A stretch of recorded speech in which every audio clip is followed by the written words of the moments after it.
Hello, I'm Jared Taylor with American Renaissance. If you like this video, I hope you'll send the link to a lot of your friends, because otherwise there's no way they'll find out about it. This Saturday, there will be a rally near the U.S. Capitol to protest the harsh treatment of the people arrested after the January 6th riot. It's called Justice for J6, and a couple of congressional candidates are scheduled to speak. The head of the Capitol Police is terrified. He has borrowed state-of-the-art threat monitoring cameras from the Defense Department that operate day and night. That big eyeball can turn in any direction and focus close up or far away. They'll have these things all over the place, taking super high-res pictures of everyone who's there. There'll be a big black fence around the Capitol to protect it.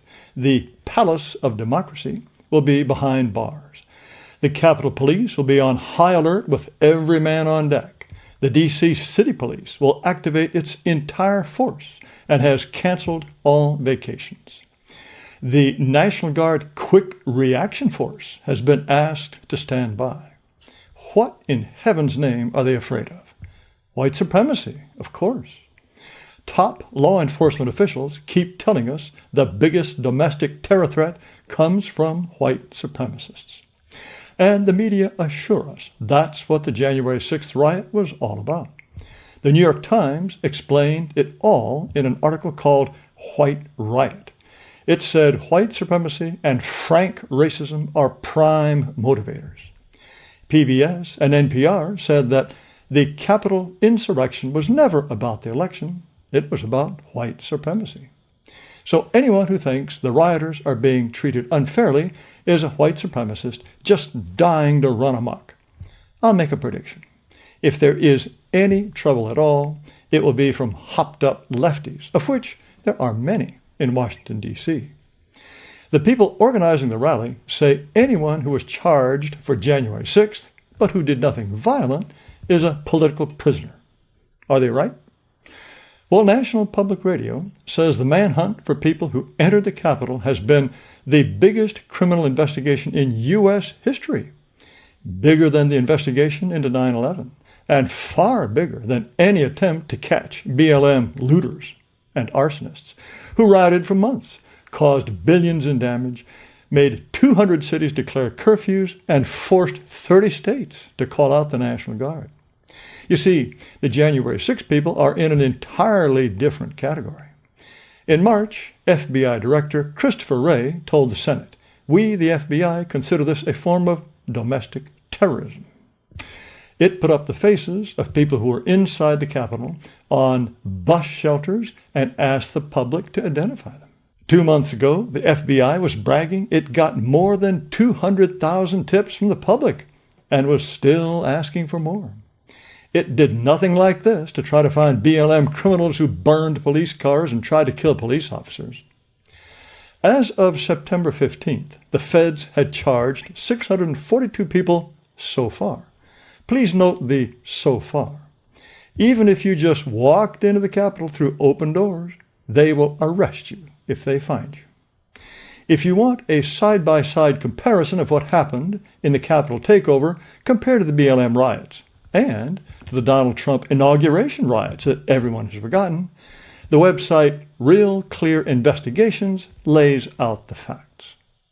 You probably remember headlines like this: Escaping Justice.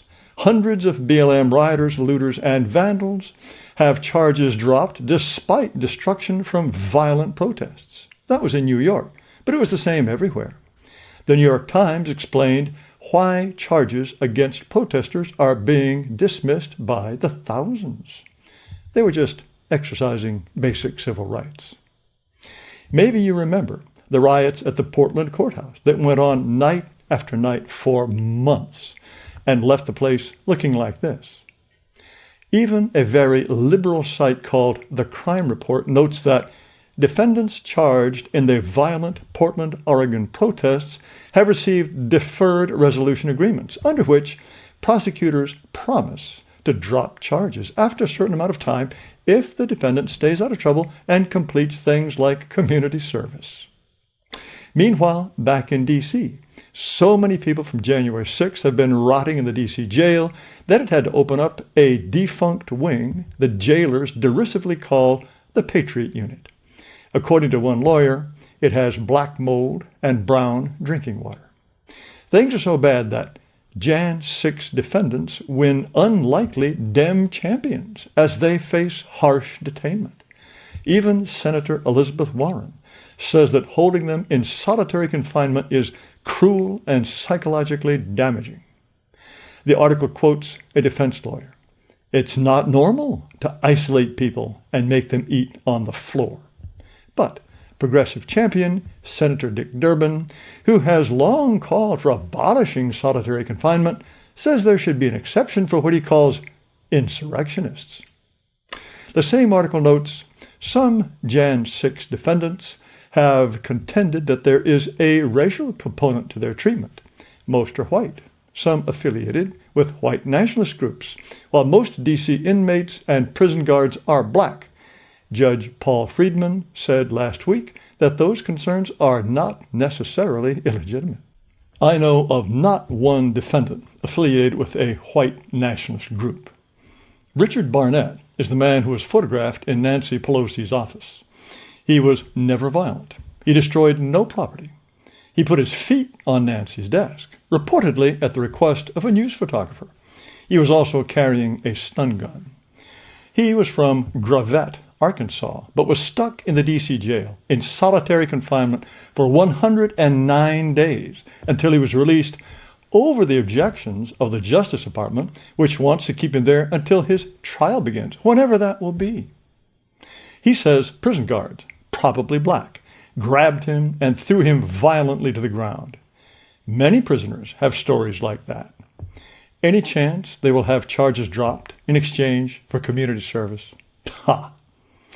A poll by Rasmussen just a few days ago found that 49% of likely U.S. voters agree that protesters arrested during the January 6th riot at the U.S. Capitol are being held as political prisoners. This is a very high figure in the face of steady reminders of how wicked those people were. Remember, just this month, our draft-dodging president, George W., who unleashed wars that killed hundreds of thousands of people, compared the January 6 rioters to the 9/11 mass murderers. In their disdain for pluralism, in their disregard for human life, in their determination to defile national symbols, they are children of the same foul spirit. I try to use words carefully. I have nothing but contempt for people like George W. and for people who call the Capitol riot an armed insurrection. And political prisoners? In my view, you are a political prisoner if you go to jail only for expressing a point of view. So far as I can tell, most of these 642 people, and counting, haven't said anything political at all, and technically they may be guilty of trespassing. So maybe I'm being far too scrupulous in saying they aren't political prisoners. But they certainly are victims of a vicious political double standard that would outrage Amnesty International if it were not a bunch of lefties, like Dick Durbin, who wants to abolish solitary for rapists and murderers, but thinks it's just fine for January 6 defendants. The Potomac regime could well cross the line and outlaw the expression of ideas it doesn't like. Many say it already has. Well, people used to call the Soviet Union Upper Volta with rockets. That is, a banana republic with nuclear weapons. Now, we're the ones headed that way. Thank you for watching. Please like this video.